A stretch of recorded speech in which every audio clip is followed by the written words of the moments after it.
जय भीम जय शिवराय सर्वांना स्वागत आहे जे आज मला व्हिडिओमध्ये पाहतात त्यांच्यासाठी। लातूरमधून शिराळ गाव आहे, त्या ठिकाणी मी असायचो लहानपणी आणि माझे खूप लाडके आजी आजोबा लाड करायचे। आमचे आजोबा मोठे असायचे म्हणून त्यांचे भाऊ त्यांना दादा दादा, पुन्हा सगळ्यांचे दादा झाले, सगळे दादा म्हणू लागले, गाव दादा म्हणू लागले, आम्ही पण दादा म्हणू लागलो। आणि आमची आजी सगळ्यात मोठी असायची आणि आजीला सगळे दीर नंदा भाभी म्हणायचे। मग सगळे गाव सगळे नाते वाईक परिवार पण आम्ही पण भाभी भाभी म्हणू लागलो। पण खूप दोघं कष्ट करावं, कष्टातून एक आहे बघा, मनी होता भोळेपणा, कधीच नाही दाखवला तो मोठेपणा, चेहरा होता तो हसरा, तो सर्वांना प्रिय न्यारा, आठवण येते आम्हाला क्षणाक्षणाला। आमचे आजी आजोबा दोन्ही पण निघून गेले, आज ते नाहीत, आता त्यांचं निधन झालं। एक आठवण आली म्हणून सांगायचं आहे। आमचे आजोबा एवढं कष्ट मेहनत, इमानदार, कोणाशी लबाड बोलायचं नाही, खरं बोला, खरं चला, खरं सत्य चला, प्रामाणिकपणा राहा। आणि हो, बाबासाहेब आंबेडकरांच्या विचारातली असायची, कारण त्यांना खूप विचार आवडायचे बाबासाहेबांचे। बाबा आम्हाला नेहमी सांगायचे, अरे आज ते कोण होते, आज त्यांनी आपल्याला कोण्या पदाला बसवलं, कुठं नेऊन बसवलं, आज खुर्चीवर बसवलं, पर तुम्ही शिका, मोठे व्हा, असं म्हणायचे। त्यावेळेस आम्ही शिकलो काही नाही, 12वी नापास मी, पण असे खूप आजोबा म्हणायचे। मग आजोबा एक गाणं गायचे बाबासाहेब आंबेडकरांचं। आमचे म्हणजे 3 नंबरच्या आत्या तिथं गेले होते, एक टेंकाळी बाई म्हणून त्यांचं एक ताई होत्या टेंकाळी म्हणून, त्यांचं निधन झालं आणि तिथं गायनाचा कार्यक्रम होता। मग जिथं गाणी असेल तिथं जायचं, त्यांना खूप छंद असायचा।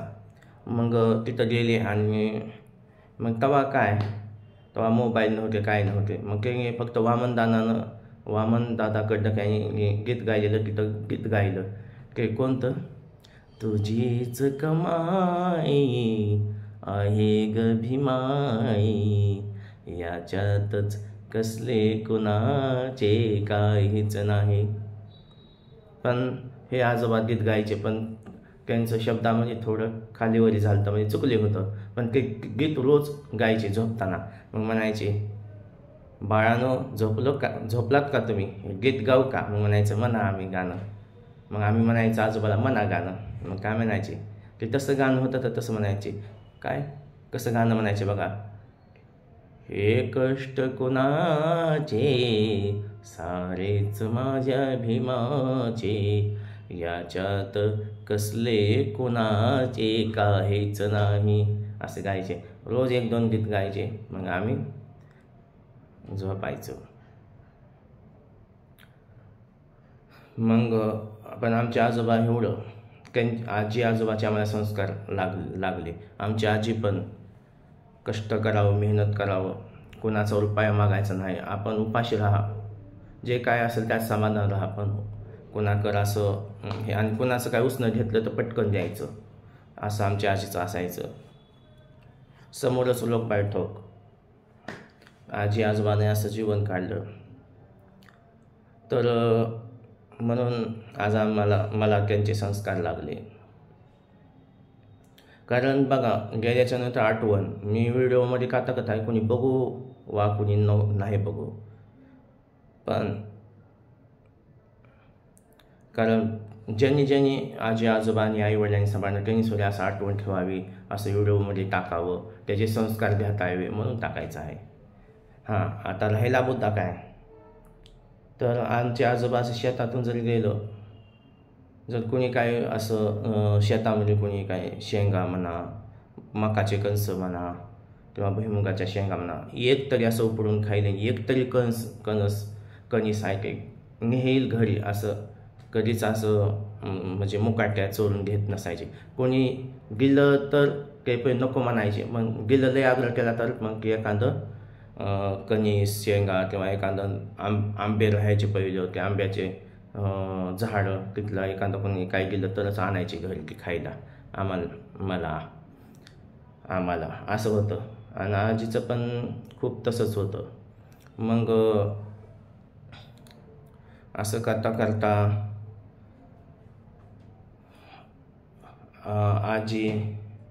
आजीनं पण असं आजोबांनी शेतात जर गेलं, सकाळी जेवण केलं, पाणी पिलं, कसला उन्हाळा असू द्या, तेव्हा तळे खंदाय जायचे. तुम्हाला माहीत आहे का तळे? तेव्हा काही हे नव्हतं, म्हणजे सरकार जे होता ते सरकारने योजना आणायची कामाची. मग तळे खणले की मग गहू द्यायचे पोतभर आणि काय जे असेल ते मग 400-500 महिन्याला द्यायचे. तर त्या तळ्यावर गेलं, सकाळी जायचं पाणी पिऊन जेवण करून, की पाणीसुद्धा पेत नसायचे. सगळे गावातले तळ्यावर गेलेले सगळे जेवायचे आणि आमच्या आजोबाला म्हणायचे, अहो तुम्ही जेवण करा दादा. सगळ्यांनी म्हणायचं पण नाही. मग कुठं एका झाडाखाली जाऊन बसायचं, सगळ्यांनी जेवण करायचं आणि त्यांचं झाल्याच्या नंतर मग यायचं तळ्यावर अजून. असे दिवस होता. कारण तेव्हा JCB नव्हती, तर ते खंदून झाडं तोडायची. मग तेव्हा तसला उन्हाळा तरी पाणी पित नसायचे. कमाल आहे. आज आपण साधं बोललं तर आपल्याला पाणी प्यावं असं वाटतं, पण आज आमचे आजोबा खूप याच्या बाबतीत होते. मग राहिला विषय मग मी बालपणी मग मी शाळेत जायचो. शाळेत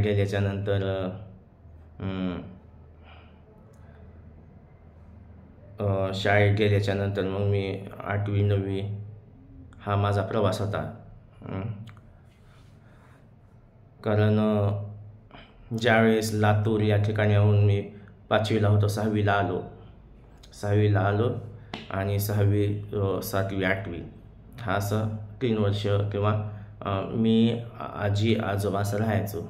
कारण की आमची पणजी वारल्यामुळं आलो आणि मग पुन्हा 8वीपासून 9वीपासून आमचे आईवडील आले. तर मग मी शाळेत गेलो तर मग मला गाणी म्हणायचं, गोष्टी सांगायचं खूप वेळ असायचं. मी भलं शाळेमध्ये मला काही येत नसायचं, पण मी असं म्हणायचं. मग मला शाळेतले शिक्षक किंवा घरचे नातेवाईक समाजात कोणी म्हणायचं मला गाणी म्हण, गोष्टी म्हण, पण मला बोलताच येत नसायचं, पण मी म्हणायचं. मग असं करता करता ज्यावेळेस मी बघा, जीवनात कोणीतरी आपल्याला शिकवणार असतं, जीवनात कोणीतरी आपल्याला संस्कार करतं, त्याची पण आठवण राहते. ज्यावेळेस मी 9वीला गेलो, 9वीची परीक्षा दिलो आणि मग आमच्याच एक गलीमध्ये एक प्रेमनाथ स्वामी म्हणून होता. तो त्यानं मला विचारलं, तू कितवीला आहेस? तर मला 9वीची परीक्षा दिली, आता 10वीला जातोय. तर त्यानं मला अक्षरशः त्यानं सुद्धा 10वीची परीक्षा दिला होता. त्यानं मला म्हणला होता की बघ, हार नाही मानायचं. मी तुला प्रश्नपत्रिका, मी जे आहे ते प्रश्नपत्रिका, वह्या आहे, गृहपाठ हे सगळं तुला देतो 10वीतलं. तू याचा अभ्यास कर आणि प्रश्नपत्रिका सोडव. असा मला ह्यानं खूप एवढं सांगितलं की मग माझ्या कुठंतरी मला वाटलं खरोखरच अभ्यास केल्याशिवाय काही पर्याय नाही. मग असं करता करता 10वी पास झालो. 10वी पास झालो बघा. आणि हो, आमच्या गावातून सगळे मित्र चांगले असायचे शाळेतले. हे असं प्रत्येक समाजातले मिळून मिसळून असं म्हणत नव्हते ह्या समाजाचा तो या समाजाचा, असं नाही. एवढं प्रेमानं राहायचे. आज त्यांच्यापाशीच माझं बसून उठून थोडीफार मला संस्कार मिळाले. सगळे असं एकदम हे राहायचं. आणि आमचे आजोबा पण गावात कुणी बी असू द्या, आजी कुणी पण असू द्या, त्यांना असं कुणी बी शेतात काम लावायचं. उन्हाळा असो काही असो, शेतात काम लावायचे. का? फक्त इमानदारीला बघून. फक्त चांगलं राहायचं, आपण चांगलं इमानदार राहायचं, काय इमानदारीचं फळ भेटतं बघा. मग असं करता करता 10वी 12वी नापासच झालो मी पुन्हा. पण तरी पण जिद्द ठेवलीच मी, पास व्हायचं, पण मी शेतातले कामं करायचं. मग शेतामध्ये मग 12च्या पुढे मग शेतातले इटभट्टीवर काम केलं किंवा शेतातलं बायासंग खुरपाय जायचं किंवा मिस्त्रीच्या हाताखाली जायचं, असा हा प्रवास राहायचा. तर खूप मी पण अनुभव घेतला लहानपणी, मला पण शिकायला भेटला, अनुभव मिळाला. आज कष्ट केल्याशिवाय त्याचं कष्ट केलेल्याचं त्याच्या पैशाची किंमत मला कळाली की खरोखरच लहानपणी खूप अनुभव घेतला. तर मला पण खूप कोणी पण कामाला लावायचं, जायचं, असा हा प्रवास होत आहे की. आणि पुन्हा मग मला पण आमच्या गावातून एक लहू सवई म्हणून आहेत ते खूप मुंबई, नागपूर, चैत्यभूमी मुंबई येथे जायचं, नागपूरला दीक्षाभूमीला जायचं. मग मला म्हणायचं चल, तेव्हा काय नको म्हणायचं, पण मी धाडस करून पुन्हा गेलो त्यांच्यासंग. तर पुन्हा मला पण वाटलं खरोखरच की चांगलं आहे. तर मग मला बी मग ते जायचं खूप. मग बाबासाहेब आंबेडकरांचे विचार, गौतम बुद्धांचे विचार खूप आवडू लागले. म्हणजे मग त्याच्यामध्ये मला पण असं काम करायला आनंद वाटायचा. आणि पुन्हा मग मी एकदम अज्ञानपणा, अडाणीपणा तेव्हा काही समजत नसायचं. बाबासाहेब एवढंच माहिती, पण त्यांचं कार्य माहीत नसायचं. मग असं करता करता खूप त्याच्यामध्ये मग माझी सुरुवात झाली. मग ते धम्म कार्य करायला किंवा ते थोडं हळूहळू मग कुठं गाणी असो, कुणाचं भाषण असो, काय असो, लहानपणापासून मला हे जायचं, ऐकायचं. कुठं कुणाचं कार्य असू द्या, जायचं इथे. तर बघा, असा बालपणाचा हा प्रवास होता. आणि हो, लहानपणी पण मला असं घरात काही काम करायचं, मग मी असं बसत नसायचं. मग आजी कुठं बाहेर गेली, कुण्या गावाला, कुठं शेतात, मग घरचे झाडून काढायचं, भांडे घासायचे. आणि स्वतः मला स्वयंपाक करावं असं वाटायचं, पण मी आजी करू देत नसायच्या. मग कुठं गेला तर मी करायचा, असं प्रयत्न करायचो. का तर आपण कुठं गेलं तर उपाशी राहू नये, कारण स्वतः आपल्याला करता यावं असं राहायचं हे काही. तर खरोखरच बघा, संस्कारी कधी बी आयुष्यात कामी येतात. तर चला मग, कारण बांधवांनो, जे मला कोणी व्हिडिओ पाहतात, तर तुम्हाला हात जोडून विनंती की हा व्हिडिओ आवडला तर नक्कीच लाईक करा, शेअर करा, दुसऱ्यापर्यंत जाऊ द्या, सबस्क्राईब करा, आणि काय म्हणतात ते लाईक करा. म्हणजे काय ते मला म्हणता येत नाही, पण करा. आणि तुमचा सपोर्ट, तुमची साथ असेल तरच हा कुठंतरी व्हिडिओ किंवा हा कुठंतरी तुमची साथ असेल तरच हे कार्य किंवा कुठंतरी मार्ग भेटेल ह्या गोष्टीमध्ये. तर मी नवीन व्हिडिओ टाकत चालल, असंच काहीतरी त्यातलं घेण्यासारखं तुमच्यापर्यंत असेलच. तर पुढचा व्हिडिओ मी एक टाकणार आहे, छोटासा एक आईविषयी टाकणार आहे. माझी आईचं पण निधन झालेलं आहे, हे पुढे टाकणार आहे. आईचे काय गुण होते. तर चला मग, सर्वांना जय भीम, जय शिवराय सर्वांना.